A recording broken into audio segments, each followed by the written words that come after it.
Two cool things just happened for our family. Number one, we bought a house, and then number two, I got to go through the process of buying a house. It is a money transaction that doesn't take place too often, at least for me.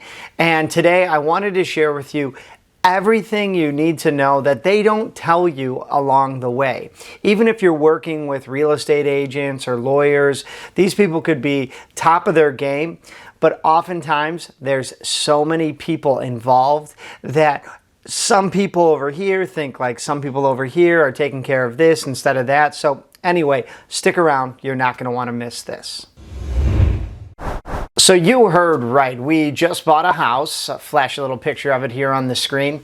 And I do plan to do a video like old house tour to new house tour. So if you want to see that, drop a comment down below. Let me know that that's something you want me to do. Now, the real funny thing or coincidental thing like for our family is that we were not looking for a home. In fact, I made a video all about how we were debt-free for 24 hours because not only did we pay off this current house that I'm recording in right now, but we had also just paid off my first home, which we have kept as a rental property. And my mother-in-law on that Monday sent us like a little Zillow listing for a house maybe like 3 miles from here. And you may not know this about me and my family, but we're busting at the seams here. This is our garage. We literally used to park in here pre-COVID, 2019. And then when COVID hit and everyone started working from home, we put down some flooring and we moved some of the furniture into here. And now it's completely insulated, heated. But we're talking no basement, no attic. This home is 1,200 square feet. Maybe a little more if you consider now with the garage. Maybe add like an extra 500. But anyway, as the kids are getting bigger, we are thinking, you know what, let's find that forever home. That one where maybe family can come visit and they would actually have a place to stay instead of having to stay with someone else. And the home we found is just plain beautiful. It was owned by someone who had moved out and decided to take it upon himself to fix it up. I'll go ahead and flash a few pictures on the screen right now. You've got the kitchen, you've got the living room, the family room. And of course, I mentioned it before, we do not have a basement or attic here. This house has a full basement underneath it, so kids can play, storage, all of that. But anyway, we go to tour the house, like basically immediately upon getting that listing, and we decide we want to make an offer. And I have a finance YouTube channel, and I'm thinking to myself, okay, well, let's get this deal done.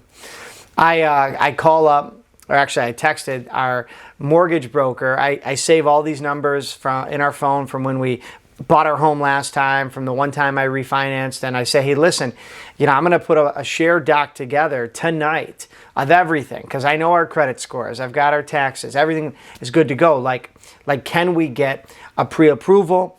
And that pre-approval is going to go with like the offer sheet. Now, I got to say, working with a mortgage broker was great. I know many people would probably go to their local like community bank or maybe like, search online, get a mortgage. And I knew that we could shop around different rates. This person was going to be available to me, via text after hours, maybe the weekend. We were going to be able to get this deal done to the best of our abilities. So that might be one of my first suggestions. Look for and develop a relationship with a mortgage broker in your area. Now, my second suggestion would be like, make sure you're actually ready. We were ready. No, we weren't looking, but yes, we were ready to make an offer. We had saved up some money for a down payment. We, like I said before, had just paid off all this other debt. And we knew our credit scores. We knew that we could make an offer if something happened, but we still had to do things like get some paperwork together. Now, if you're wondering for yourself, how much home can you actually afford? I did make a video on this in the past, and I think linked in that video was like a home affordability calculator. So I'll leave a link down below in the description of this video to that. Now, just speaking honestly, the loan to income, debt to income ratio didn't exactly matter in our situation, but typically what they're going to look for is a pretty wide range. You might go to a bank or a mortgage broker and they're going to say, hey, you're pre-approved for way more than you think you can afford. And a lot of times that's referred to as being house poor. Then again, if you're talking to some like retire early type people, they may say, you know, you got to keep that number way down. So therefore you need to like buy a smaller or less expensive house. The reality of it is it comes down to you. If you know, for example, that you can pay the bills, just keep in mind a few other factors. Some of the things they don't tell you are you're going to need probably at least the first year's taxes and insurance ready when you go to close, perhaps even paying those up front. You typically need a 20% down payment, but you can totally get away with less than that. But then that means each and every month you're going to be paying some sort of mortgage insurance. There are ways to get rid of that. There are ways to like sort of, you know, refinance also. But this is something you just want to keep in mind. And I might as well bring it up now, closing costs. You know, if you're trying to factor into your head, how much money do we need to close on a house that's, you know, $250,000, $500,000? Well, that 20% number isn't really valid because you are going to then need to bring much more money to the table for closing. There's fees mixed in there. There's going to be the inspection if you're having an inspection, an appraisal fee. So just make sure that you have that buffer. I would say between $10,000 and $25,000, which is a lot of money, should help you out, but it really just depends on the cost of the house you're buying. My next suggestion would kind of be twofold. You know, if you're buying this with somebody, hopefully, you know, like you are, and if you aren't, then you got to kind of do both things, is I would create a wish list in your mind of things you want to do to the house, like when you move in, because it might be painting, you know, replacing the carpet. But then the other side of it would be looking at what the actual mortgage product is. Right now, currently, like as I'm recording this video, the interest rates are through the roof. Now that doesn't scare me because our plan is to put down a healthy down payment and actually probably sell this place. We're not going to move out right away, but sell this place within the next like 6 months, put all that money into the house. And then I'm just going to set a plan to pay off the house. Honestly, I'll just be honest with you, in like 2 years. And that's just because of the income we have coming in and how I want to sort of like be hyper focused on eliminating any and all debt. So along those same lines, you got to think to yourself, what's that new monthly payment going to be? And don't forget to include, you know, taxes and insurance, homeowners association. We actually got the option to not have escrow for those types of things. So once a year or however often you set it up, you might have to pay your taxes. I think for us, it's actually twice a year. Insurance, I asked them to bill me every single year, like annually. They had a bunch of other options. And of course, if you have anything like maintenance or homeowners association, then you just have to be ready to have that little bucket going while you have that bucket going of paying off the mortgage. But I would highly recommend to play around with like a mortgage payoff calculator. In fact, I'll leave my favorite one like down below in the description, because when I say like you can pay it off in, you know, 2 years or 10 years, you literally every time you make an extra payment are just jumping ahead on that 30-year, if it's a 30-year, you know, fixed loan, jumping ahead to paying it off sooner. And I'd recommend that to everybody. Up next, I would say to work with a real estate agent. Me personally, like when I go to sell this house, I have to decide like if I want to do that as the seller, because then the commissions are coming out of the seller's pocket, meaning mine. But when we made our offer, there was actually a husband-wife couple sort of on the listing, and we were able to work with both the seller and be the buyer, have both the wife and the husband kind of working in tandem.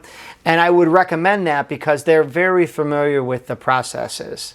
However, you're also probably going to need a lawyer to look at some sort of legal documents. I mentioned that mortgage broker before. For us, we needed to get an appraisal as well. We did go with a home inspection also. So again, these are all people who either need to be paid up front or paid at closing for all these different types of, you know, basically tasks that you need to complete before you can actually go to close. Okay, so flash forward to closing. One funny thing is all we needed to do was bring like a check for that closing amount and our IDs. And nobody was there. No, the mortgage broker wasn't there, real estate agent wasn't there, and there weren't even keys there, which was the funny part. But lucky enough, like that didn't matter to us because we just wanted to be in and out. And we had access to the keys, later that day, and we got into the home no problem.